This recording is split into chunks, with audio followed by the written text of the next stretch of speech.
E aí, gente, no parágrafo 15, ainda continuando essa reflexão sobre o sentido do castigo, o Nietzsche ele começa fazendo uma referência ao Spinoza. Eu me lembro que, acho que foi na semana passada, alguém me fez uma pergunta, né, sobre o Spinoza, se a vontade de poder em Nietzsche, ela poderia ser entendida como conatos no Spinoza. Essa comparação que eu vou fazer aqui agora, né, entre Nietzsche e Spinoza, ela é uma comparação feita por uma pessoa que não entende muito da filosofia de Spinoza. Então eu quero deixar isso bem claro. Não sou especialista na filosofia de Spinoza, mas busquei estudar um pouco mais sobre esse assunto.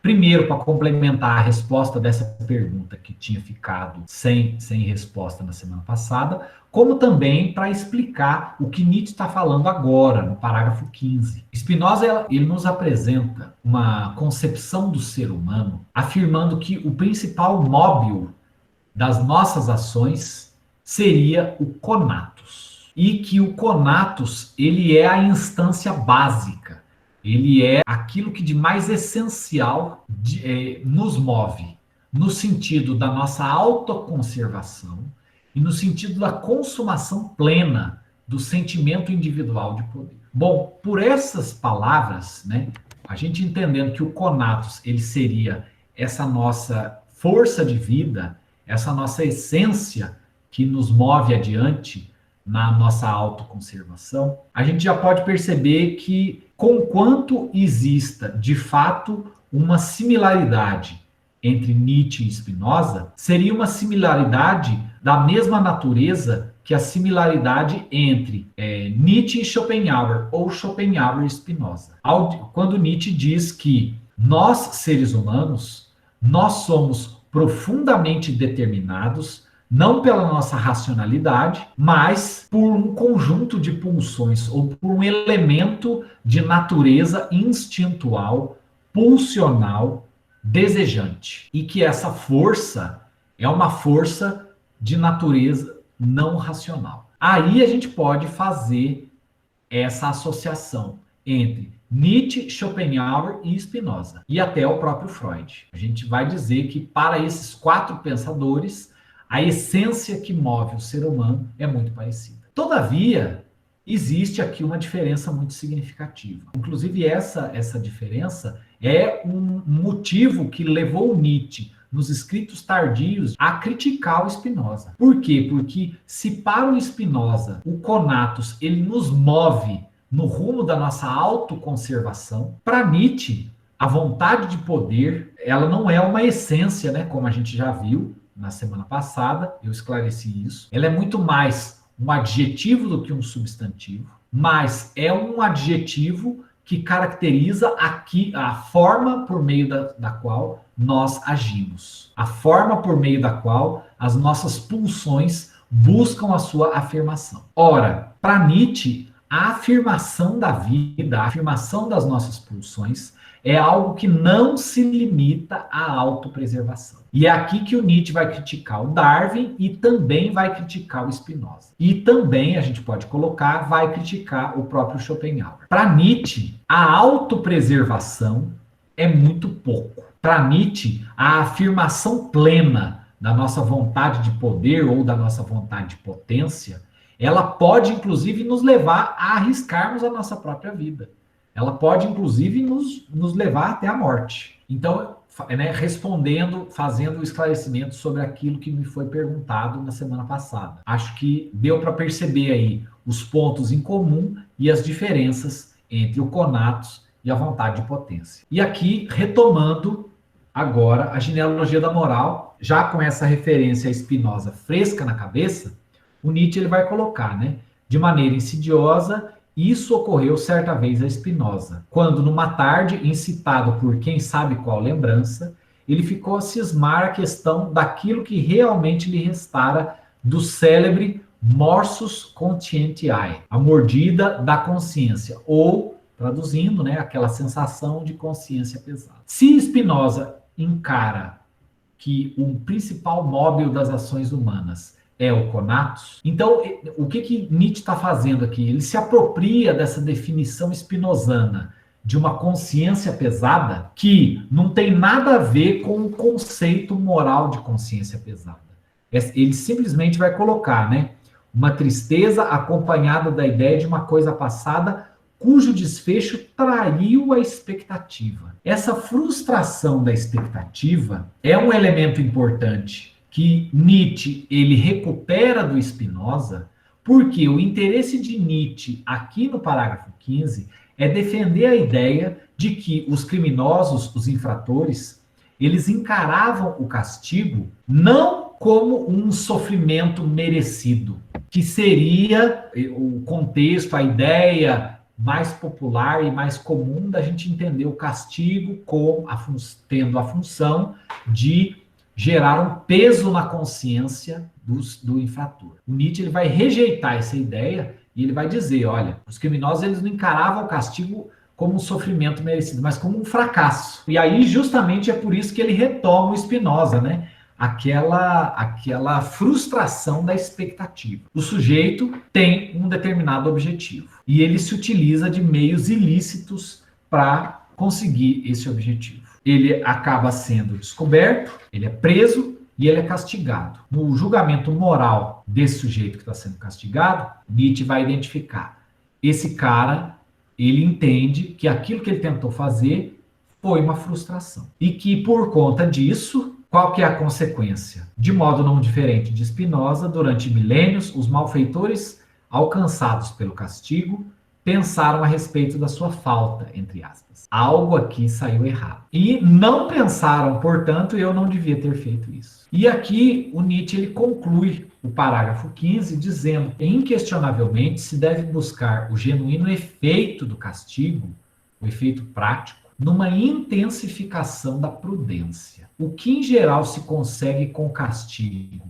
em homens e animais é o acréscimo do medo, a intensificação da prudência, o controle dos desejos. Assim, o castigo doma o homem, mas não o torna melhor. O sujeito, ele pode até adotar um bom comportamento por razões pragmáticas, mas não significa que esse castigo tenha de fato exercido alguma influência no sentido de desenvolver uma consciência moral, no sentido de tornar o infrator mais moral. É uma provocação bastante interessante, né? A gente pensar que, puxa vida, o castigo não funciona. Vale a pena mencionar aqui, a título de curiosidade, é um tipo de curiosidade que acaba corroborando essa teoria do Nietzsche. Em meados da década de 70, um psicólogo nos Estados Unidos, na Universidade de Stanford, o nome desse psicólogo é Philip Zimbardo. Ele conduziu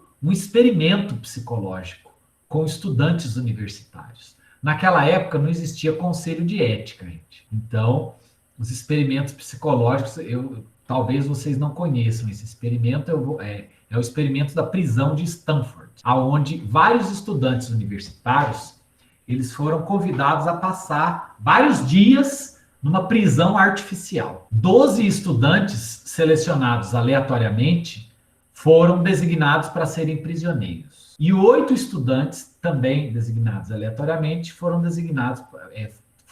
os carcereiros. Obviamente tinha as regras da prisão, né? Os carcereiros eles eram em menor número, mas eles tinham autoridade, eles podiam, né, dar ordens para os prisioneiros, e os prisioneiros tinham que obedecer isso e tudo mais. Do ponto de vista do comportamento das pessoas, o que ficou registrado foi que os jovens, que eram estudantes universitários, em muito pouco tempo, poucos dias depois que eles estavam vivendo, porque eles ficaram fechados lá, né? É uma sala artificial lá que foi construída, um galpão, construiu-se uma prisão artificial dentro desse galpão, com as celas, tudo bonitinho, e as pessoas ficavam lá, passavam a noite, eles ficaram vários dias dentro dessa prisão. Depois de poucos dias, a maior parte dos estudantes que foram designados para serem os vigias, os policiais, eles adotavam comportamentos de intimidação, de abuso de poder, né? de ter esse gosto por agredir, por fazer mal aos outros, sentia prazer nisso. E, de outro lado, o comportamento dos prisioneiros nesse experimento era um comportamento de subterfúgio, do cara ficar quieto, dele não querer chamar a atenção dos policiais, dele adotar uma postura dissimulada, adotar uma postura que buscava disfarçar as suas reais intenções, conversando por sussurros ali e etc. Enfim, né? Ele é um experimento que entrou para a história por conta das suas consequências, né? Inclusive, chegaram a se fazer até filmes sobre isso. É um assunto bastante interessante e que ele, especificamente, os resultados desse experimento, embora seja um experimento bastante questionável do ponto de vista da ética médica, você fazer um experimento com pessoas nessas condições, mas ele ajuda a gente a ter uma ideia daquilo que Nietzsche está falando, que é essa criação dessa postura dissimulada, esse cultivo da prudência e do medo. Ou seja, o prisioneiro ele se torna um prisioneiro bem comportado por medo, por razões pragmáticas. Não é pelo desenvolvimento da sua consciência. A gente até pode ampliar isso, né, para toda uma teoria penal. E eu não sei se houver aqui o interesse. Eu nunca vi nenhum trabalho de pesquisa nesse sentido, mas eu acho que seria um tema bastante interessante a se pensar, essas relações entre essas afirmações que o Nietzsche está fazendo aqui e se isso de fato é corroborado dentro do cotidiano das prisões, dentro do cotidiano das transformações de comportamento pelas quais as pessoas que são condenadas sofrem. Aí uma curiosidade que eu tenho. Eu nunca vi nenhum trabalho nesse sentido. Mas eu acredito que seria uma pesquisa bastante interessante. E com isso, o Nietzsche ele termina isso que a gente pode falar de o parágrafo 13, o 14 e o 15, a exemplificação na prática daquilo que ele havia explicitado na forma de uma regra geral, lá no parágrafo 12, utilizando-se do castigo como um exemplo. Do parágrafo 16 até o parágrafo 20, a gente vai ver os desenvolvimentos da hipótese do próprio Nietzsche sobre a má consciência. E aqui é curioso, olha que interessante como que o Nietzsche ele apresenta a sua argumentação. No comecinho do parágrafo 16, nesse ponto, já não posso me furtar a oferecer uma primeira, provisória expressão da minha hipótese sobre a origem da má consciência. Ou seja, Nietzsche, ele, a todo momento, mesmo na genealogia da moral, ele faz filosofia trabalhando com hipóteses. Ele não está dizendo que é assim, ele não está dizendo que o sentido último da consciência moral é isso. Ele está, justamente, a palavra hipótese aqui é uma palavra importante que guarda o sentido de que isso que Nietzsche está fazendo na genealogia da moral é um experimento de pensamento. É um convite para os seus leitores acompanharem-no numa série de reflexões. E aí ele continua. Ele vai falar, né, que sobre as transformações oriundas do advento da civilização. Populações nômades, guerreiras e selvagens foram submetidas a um modo de vida civilizado. Para que isso pudesse acontecer, houve necessariamente a contenção e a limitação na manifestação dos instintos e das pulsões. Ele retoma aqui a reflexão que ele estava fazendo, que ele já veio fazendo, né? Desde os parágrafos anteriores da segunda dissertação, sobre a humanidade primitiva, sobre a passagem, né, a formação dos primeiros agrupamentos, das primeiras tribos, as primeiras cidades, e como que isso deu origem àquilo que nós hoje chamamos de civilização. Nesse momento, né, a humanidade se viu forçada a abandonar, a colocar de lado todos os instintos básicos que antes serviam como guias para a vida. E foi forçada a adotar uma nova orientação. Foi forçada a adotar uma nova perspectiva de vida, uma nova perspectiva básica perante o mundo. Nesse sentido, aquelas antigas qualidades dos pequenos grupos caçadores independentes que viviam em famílias, em grupos isolados, coragem, velocidade, ousadia, esperteza, força física, temeridade, as virtudes do caçador, do sobrevivente, elas foram desprezadas, elas foram desvalorizadas e cederam espaço para outras características, o cálculo, a memória, a confiança, a regularidade, o pensamento prospectivo. E a gente viu como que Nietzsche fala sobre a origem dessas características morais do ser humano lá nos parágrafos anteriores, né? Ele deve estar falando no parágrafo 6, parágrafo 5, do surgimento da memória, de todas essas transformações. O Nietzsche, ele compara a magnitude desta transformação civilizatória com a evolução dos animais. Quando ele vai colocar aqui, né, o mesmo deve ter sucedido aos animais aquáticos quando foram obrigados a tornar-se animais terrestres ou perecer. Então, a criação da civilização significou uma outra vida para a humanidade. Uma outra vida tão diferente quanto é a diferença entre a vida de um animal aquático, um lagarto, por exemplo, que evoluiu a partir de uma espécie de um tipo de lagarto ou de um proto-ancestral, de um proto-lagarto, que vivia uma espécie aquática. Essa transformação foi uma transformação extremamente significativa e o Nietzsche ele retoma isso justamente para colocar ali a má consciência. E aqui ele vai elencar, gente, uma ideia que é uma ideia básica do Freud. Mais adiante, aqui no parágrafo 16, ele coloca: todos os instintos que não se descarregam para fora voltam-se para dentro. Isso é o que eu chamo de interiorização do homem. É assim que, no homem, cresce o que depois se denomina a sua alma. Dentro da psicanálise, os instintos não descarregados voltam-se para dentro. Essa é uma ideia central dentro da dinâmica pulsional freudiana. Inclusive, essa é uma ideia que ela é tão forte que o Freud ele vai dizer que na própria formação do nosso superego e do nosso ego, ela acontece justamente a partir da inibição de uma plena satisfação do id. A criança que nasce, o bebê, ele é puro id. Ele é puro pulsões. Ela só tem necessidades. E a criança busca a plena satisfação das suas necessidades. Alimentação, sono, carinho, aconchego, calor, etc. A criança, se as necessidades da criança não estão satisfeitas, ela se expressa com toda a sua violência, com toda a sua potência contra isso, que é o choro. É o choro, a criança fica agitada e se esperneia e tudo mais. Quem é pai aqui sabe do que eu estou falando. Ora, para Freud, a partir do momento em que a criança ela se depara com certos limites, e esses limites que não podem mais ser transpostos, a partir do momento que os pais falam, você vai dormir nessa hora.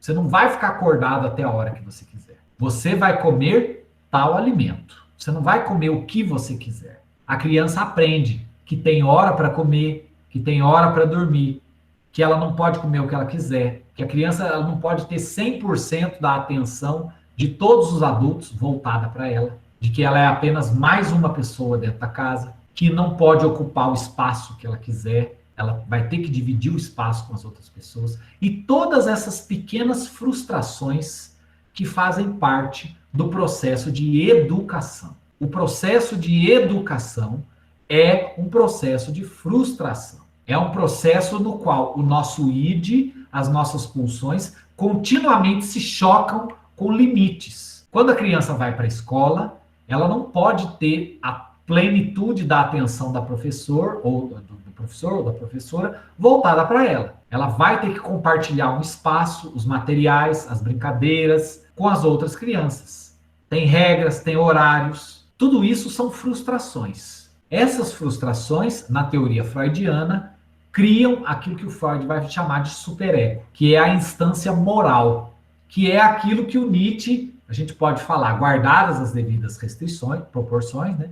É aquilo que o Nietzsche vai identificar como o peso na consciência. Essa nossa consciência moral que julga e que diz, eu estou errado, isso eu não devo fazer, isso eu posso fazer, isso eu não devo. E assim, juntamente com a criação do superego, é criada uma terceira instância psíquica basilar, que é o ego. O ego é justamente a instância psíquica que surge como uma mediação entre, de um lado, as proibições, as inibições e as condenações morais do superego, e de outro lado, o desejo por prazer, a busca pela satisfação plena e imediata de todas as pulsões, que é o id. No entendimento de Freud, portanto, todos nós somos necessariamente frustrados. Viver em civilização é viver frustrado. Porque a partir do momento que nós abdicamos de uma vida plenamente independente e isolada, para entrarmos, fazermos parte de uma determinada comunidade, quando a gente faz isso, a gente necessariamente entra numa sequência de frustrações. E isso é uma ideia desenvolvida por Freud num livro interessantíssimo que, sem dúvida nenhuma, sofreu muita influência da genealogia da moral. Eu me refiro aqui à obra Mal-Estar na Civilização. O Freud ele vai colocar, olha, o desenvolvimento da civilização é o desenvolvimento da frustração. Portanto, a plena felicidade, ela é uma utopia inalcançável. O máximo que se pode ter é uma maneira que a gente consiga compatibilizar a nossa vida em comunidade, a nossa vida social, de maneira que a gente não fique muito frustrado, ou de maneira que a gente consiga lidar com a maior parte dessas frustrações. Mas a plenitude da felicidade, ela é impossível. E aqui, continuando, o resultado de todo esse processo civilizatório é o ser humano, é o sofrimento do ser humano consigo mesmo. Por quê? Porque a partir do momento, né, o Nietzsche ele vai colocar aqui a pulsão, o instinto, a vontade, que ela não é descarregada para fora, volta-se para dentro. Ao voltar-se para dentro, isso não deixa de ser uma forma de violência do ser humano contra si próprio.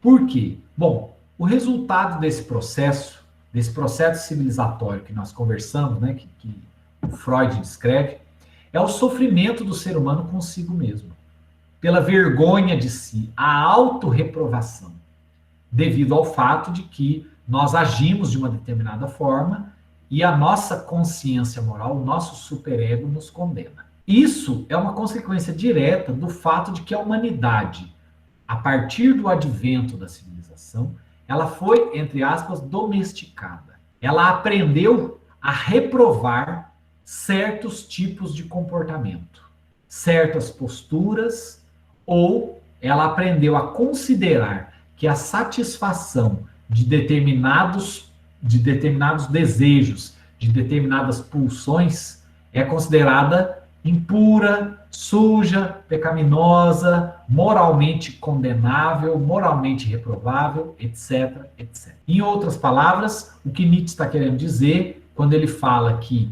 né, esse impulso é direcionado contra o próprio ser humano, ele está se referindo ao fato de que a humanidade aprendeu a reprovar a si própria. Os homens, mediante o processo civilizatório, aprenderam a condenar o seu próprio comportamento. Aprendemos, portanto, a desgostar, desprezar, evitar certos impulsos, certos desejos, certas pulsões, certas características humanas, as quais, naquela vida primitiva, naquela vida completamente independente, pré-civilização, eram características, eram pulsões, eram impulsos e desejos que não eram reprovados.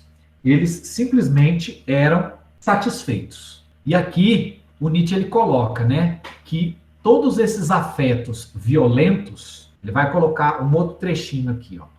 A hostilidade, a crueldade, o prazer na perseguição, no assalto, na mudança e na destruição.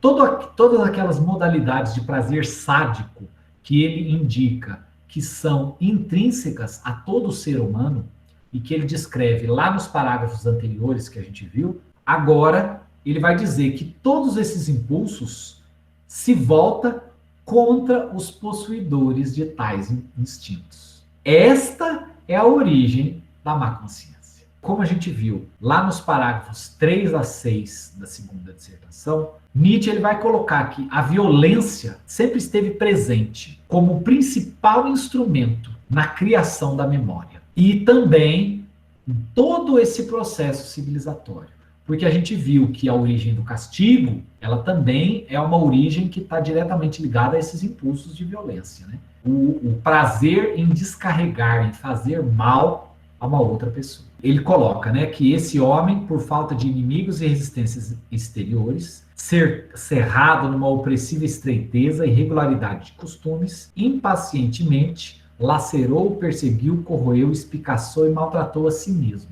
O Nietzsche, ele exemplifica esse processo de civilização como um animal selvagem que é colocado dentro de uma jaula e ele começa a mutilar a si próprio, tanta por não conseguir descarregar essa agressividade para fora. Portanto, uma coisa muito interessante e que é fundamental da gente entender aqui é que a violência, a base de todas as civilizações humanas pacíficas, de todas as nossas instituições pacíficas, como, né, o direito, os acordos e tudo mais, apoia-se, em última instância, na violência, em formas de violência. O caráter até então inusitado e inaudito dessa transformação do ser humano, a magnitude dessa transformação do ser humano, ela é algo importantíssimo para Nietzsche e até então algo inédito na natureza, pois ela faz com que uma vida volte-se contra si. Como que a gente pode entender isso? Uma vida voltando-se contra si própria. Ora, vamos nos lembrar daquilo que a gente conversou na semana passada sobre vontade de poder, vontade de potência. Para Nietzsche, vida é vontade de poder. Então, condenar, hierarquizar, subjugar, controlar, rejeitar, avaliar moralmente dentro de nós mesmos os nossos impulsos, os nossos desejos, os nossos instintos, é uma espécie de violência contra nós mesmos. E a gente pode dizer que todo o processo de moralização que foi operado pela moral socrático-platônico-cristã ao longo de 2000 anos de história da humanidade é, portanto, um processo antinatural. É um processo por meio do qual as nossas pulsões, elas não encontram caminhos normais de manifestação. As formas por meio das quais as nossas pulsões, elas se manifestam, elas são bloqueadas, elas são impedidas. E isso, além de ser esse processo antinatural, também é um processo de mediocrização do ser humano.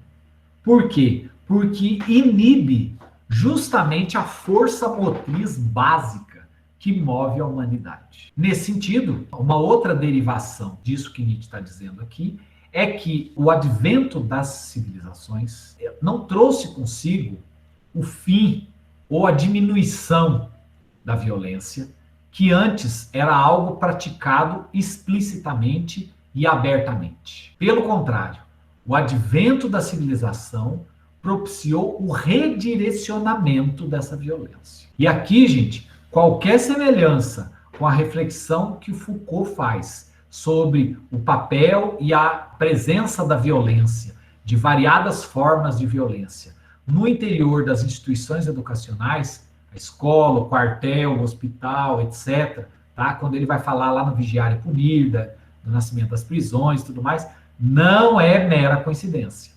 Foucault leu esses textos aqui. Deixa eu avançar um pouco mais aqui. O sofrimento do homem consigo mesmo, toda essa frustração, esse sofrimento que o homem tem consigo mesmo, né? Resultado de uma declaração de guerra aos velhos instintos, nos quais até então se baseava a sua força, o seu prazer e o temor que ele inspirava. Aqui é importante a gente considerar, gente, Nietzsche, ele não está condenando de forma completamente absoluta, de forma incondicional, a primazia da moral socrático-platônico-cristã. No sentido de que o além do homem, né, o indivíduo superior, o indivíduo soberano, sobre o qual Nietzsche fala, ele não se identifica com a figura do revolucionário caótico, do destruidor irrefreado, que eu citei o exemplo, né, do Clube da Luta, que é o cara que simplesmente tem vontade, o sujeito lá o protagonista do filme Laranja Mecânica, o sujeito que simplesmente pratica a violência pelo prazer de praticar. Deu vontade, eu vou lá e esmago a cabeça daquele sujeito que está na minha frente.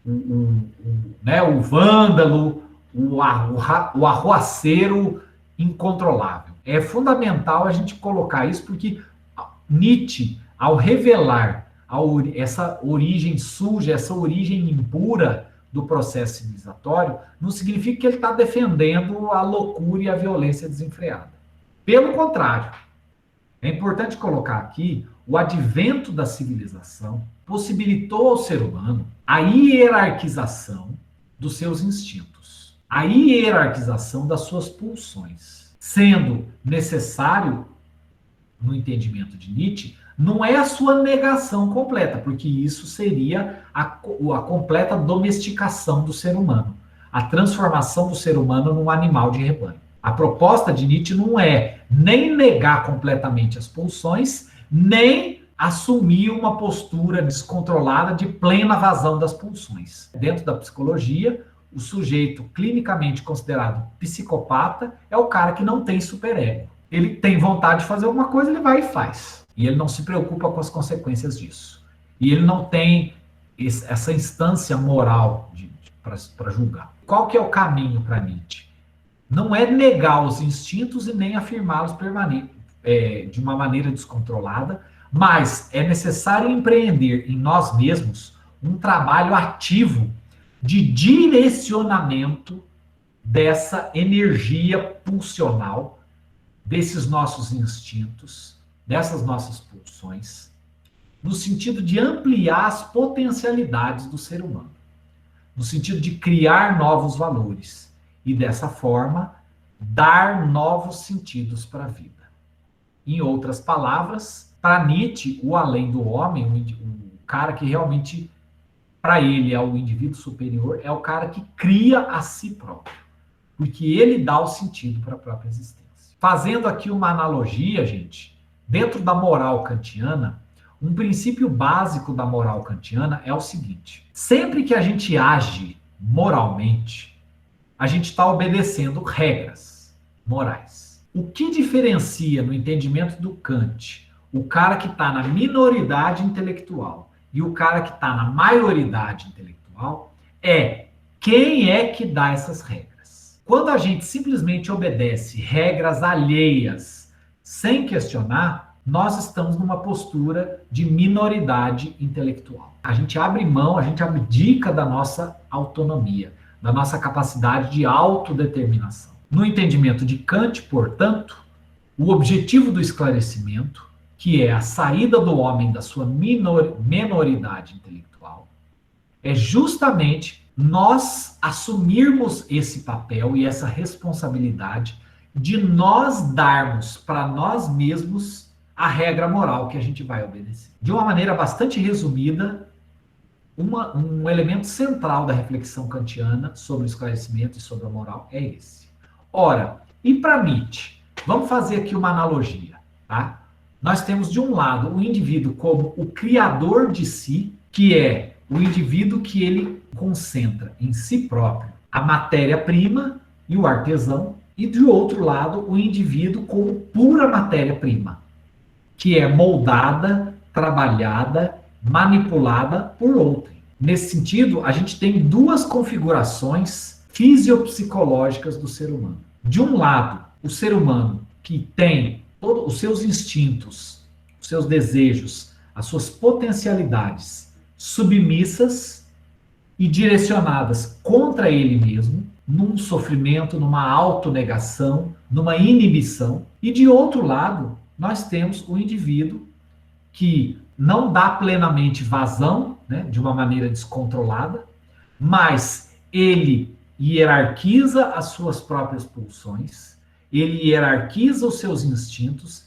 direciona e orienta essa sua energia psíquica para prioridades, para os valores e objetivos que ele próprio colocou para si mesmo. E aqui, obviamente, é importante a gente ressaltar um aspecto muito importante de diferenciação entre a proposta moral de Kant e de Nietzsche. Se por um lado o Kant, né, ele tem esse elogio da autonomia, ele tem essa ênfase no sujeito que é o cara que vai dar para si próprio a regra, se em Nietzsche a gente também encontra essa característica, que é uma característica similar, por outro lado, o objetivo de Nietzsche ao falar da moral não é o de de desenvolver uma proposta moral universal. Para Nietzsche, essa condição de afirmação da vida, do além do homem, do indivíduo soberano, etc.,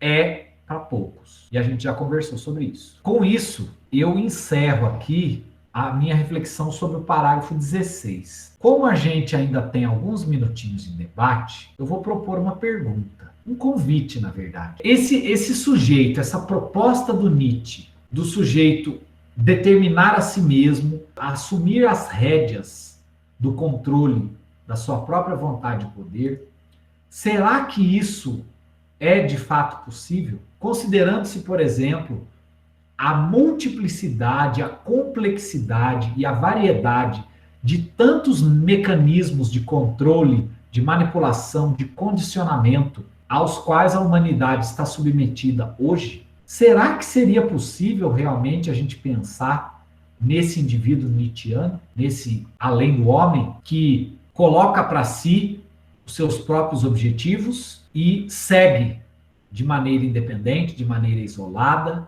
na busca por esses objetivos? É uma pergunta interessante.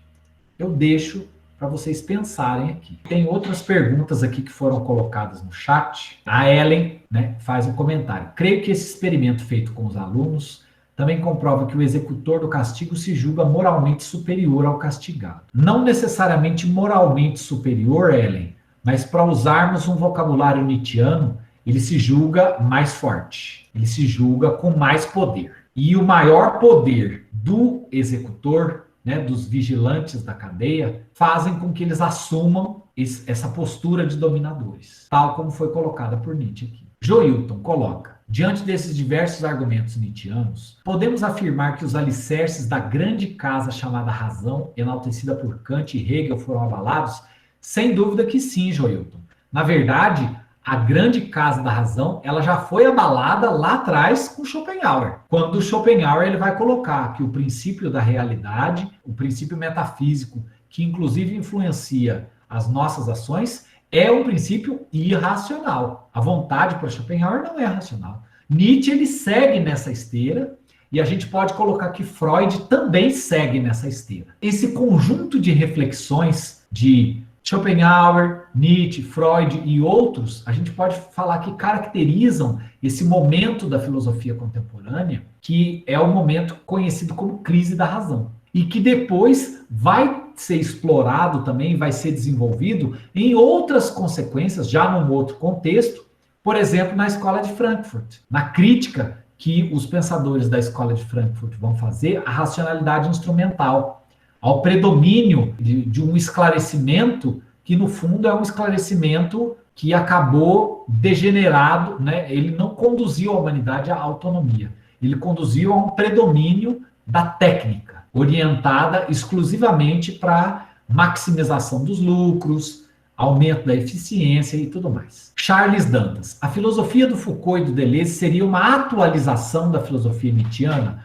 Olha, Charles, eu não vou dizer que seria isso, porque aí eu acho que também eu estaria minimizando a importância filosófica do Foucault e do Deleuze, que são dois pensadores de grande magnitude, que têm obras fantásticas, têm obras maravilhosas, e que eles, se por um lado eles tomam por base Nietzsche, por outro lado eles desenvolvem reflexões próprias. Aliás, gente, né, para quem é de fora da filosofia ou não tem muita familiaridade com a filosofia, toda a história da filosofia, no fundo, é a atualização das ideias de filósofos anteriores. O próprio Nietzsche fez isso com Schopenhauer. Ele tomou por base, ele se apropriou de certas ideias do Schopenhauer, desenvolve o sentido dessas ideias e depois faz uma nova reflexão em cima disso.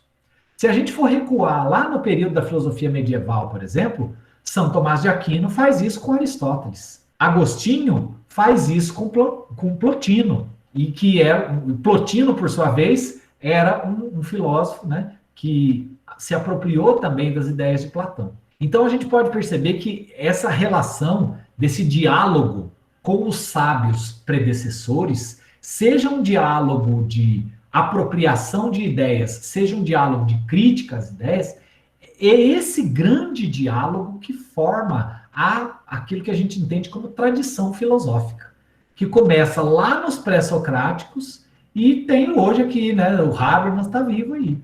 Ou seja, desde sempre houve esse diálogo com os pensadores do passado, aonde as ideias são retomadas, são retrabalhadas num novo contexto, às vezes são atualizadas, mas, obviamente, em todos esses casos, tem algo de original aí. Ellen coloca, o indivíduo que cria a si próprio, ele poderia conviver em sociedade?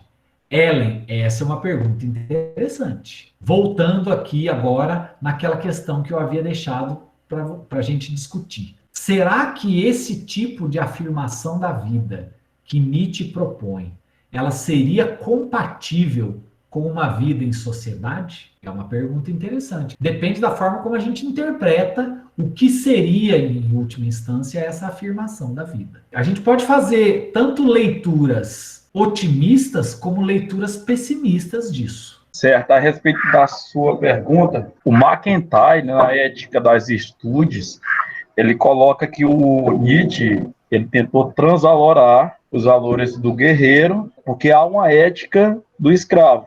A moral do escravo é a moral do guerreiro.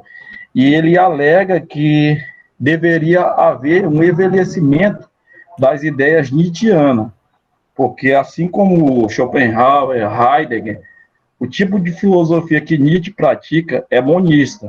Sua própria teoria do eterno retorno, ela não é tão convincente igual a teoria de Platão do mundo sensível e do inteligível.